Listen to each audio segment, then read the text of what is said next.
Hi guys! So, short review muna tayo. Normal low light ni ABB. Normal na high. Ito yung pinakabit natin.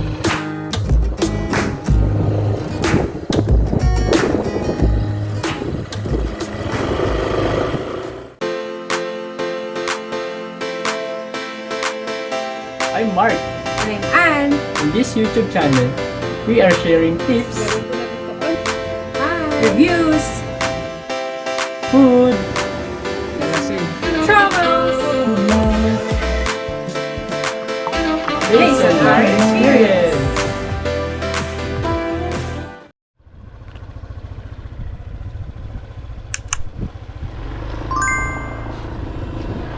So good morning mga bossing, mga madam. Ngayong araw, samahan niyo akong magpakabit ng bagong busina at ng mini driving light para hindi na tayo nagkakaproblema pag mabiyahe ng gabi o kaya madaling araw. Feeling ko kasi liliwanag ng sobra yung ating paningin, yung ating paligid. So samahan niyo ako guys, puntahan yung shop dito lang sa may Molino, Paliparan Road, malapit sa SM Molino, dito sa aming lugar, sa Bacoor, Cavite. So tara guys!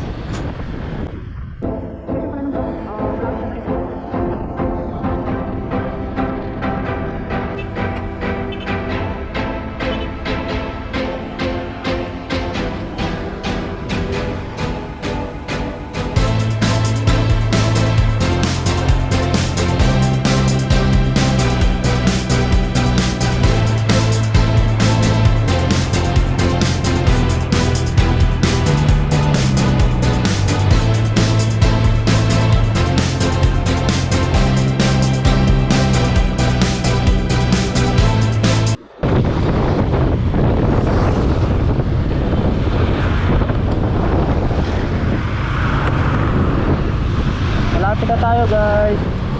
Located lang sa dito along highway. So madali lang sa makita. Hardy, sa tandaan nyo lang itong mga landmark na to.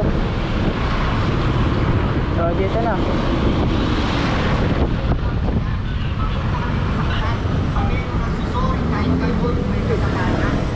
So ito yung shop nila, Moto Plus Plus. Ito yung shop nila guys. Dito ako magpapakabit ng mini driving light at yung ating horn. Balikan mo kayo guys. I don't ever slow up, no I don't take shit. I got no love for the fakeness. If you wanna play tough and wanna hate this, I'll always show up. I don't ever slow up, no I don't take shit. I got no love for the fakeness. If you wanna play tough and wanna hate this, I'll always show up and make a statement. I don't ever slow up, no I don't take shit. I got no love for the fakeness. If you wanna play tough and wanna hate this, I'll always show up and make a statement. Everything I do so instinctive and so passionate. Every word I move so Hi guys. So short review muna tayo.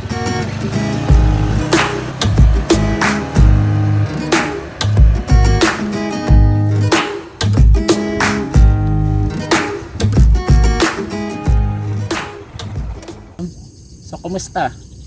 Ngayong gabi, kasi gabi na, i-review namin itong ADV 150 namin. So itong motorsiklo namin, ito yung pinakaunang motor namin ng misis ko na napundar, at ito rin yung pinakaunang sarili kong motorsiklo.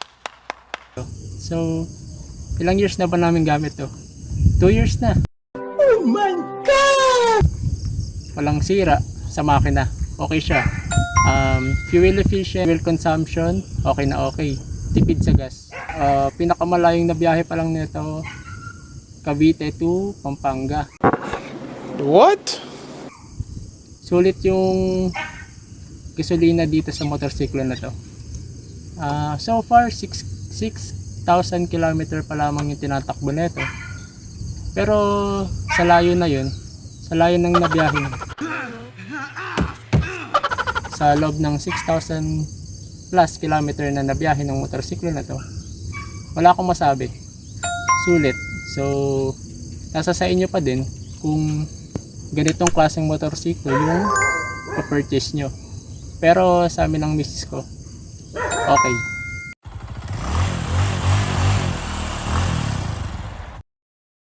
Kumusta? So, kanina nag-introduction ako na magpapakabit tayo ng mini driving light at mag-upgrade tayo ng ating busina. Ilalagay ko na lang sa description box yung brand, G-Star pala yung brand. Yung brand and yung shop na pinakabitan ko ng mini driving light at ng G-Star horn. Dito lang sa Moto Plus Plus sa may Molino 4, malapit sa SM Molino. So tara guys, i-testing na natin yung pinakabit. Yan, test din, enter na.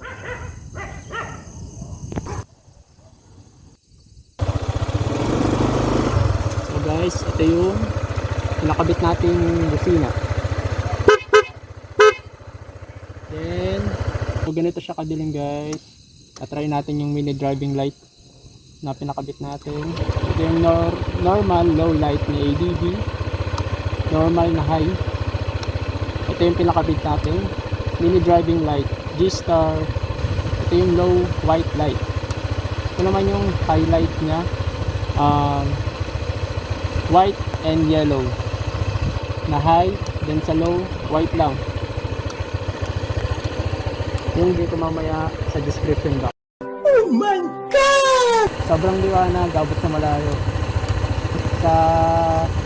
Kahit sa sobrang dilim, kitang-kita mo yung dadaanan mo. Maiwasan mo agad yung lubak. So yun guys.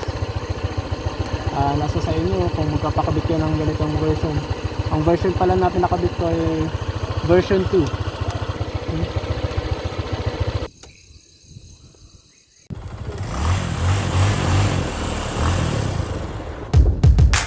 I don't ever slow up, no I don't take shit. I got no love for the fakeness. If you wanna play tough, I wanna hate this, I'll always show up.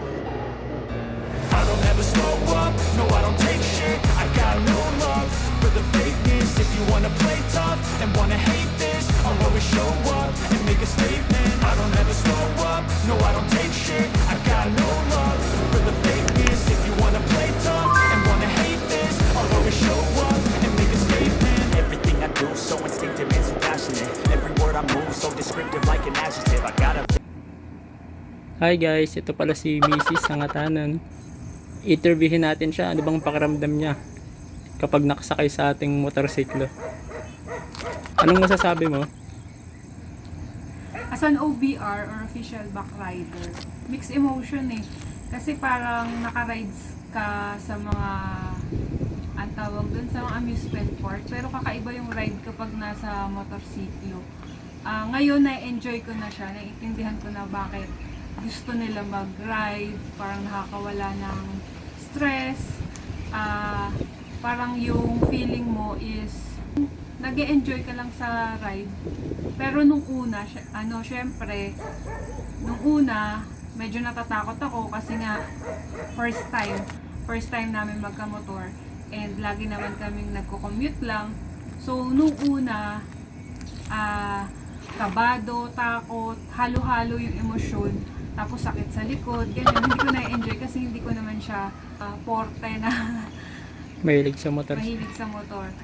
Pero as the time goes, na-enjoy ko na yung pagbaback ride sa motor. Hindi naman siguro maiiwasan kapag sa una takot yung mararamdaman mo at kaba.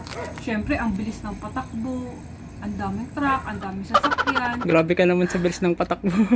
Tapos, ang daming iskinita. Yun yung nakakatakot eh. Kapag nasa mabilis na kayong ride. Doon naman sa traffic, doon din ako natatakot kasi nga siksik. So, baka makabangga kami ng kotse. Bubayad pa kami ng kotse. Wala pa nga kami kotse. Yung feeling na ganun kapag nasa kayo siksik at saka sa bilis. Yun, pag sa Manila kami, kapag pa Valenzuela, yun yung pinaka highest point ng feeling ko, kaba, takot. Pero kapag papunta kaming Tagaytay, ganyan, parang pa-probinsya, maraming puno. Di ko na namamalayan yung bilis, yung takbo, tsaka yung takot na siksik. Kasi nga, nakatingin ka sa mga puno, ganon, sa environment, sa pupuntahan nyo, na-enjoy mo na, hindi ko namamalayan yung oras to ride.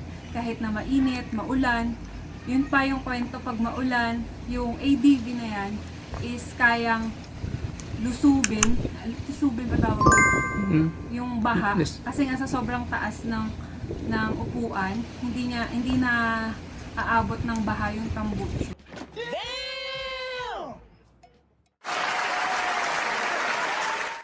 So, ito, na aarangkada niya ng maipatawid dun sa baha. As long as na hindi pa ganun talagang taas, pag umuulan na tatawid namin yun using ADV. So, okay na okay yung ADV kapag maulan, tas mabumpy yung road, hindi siya ganun katalon. And then, ano pa bang advantage ng ADV? Smooth naman siya. Medyo mataas lang siya. So far, okay yung ADV. Na-enjoy ko na siya ngayon sa 2 years na gamit ang ADV. That's all muna for today. Bye!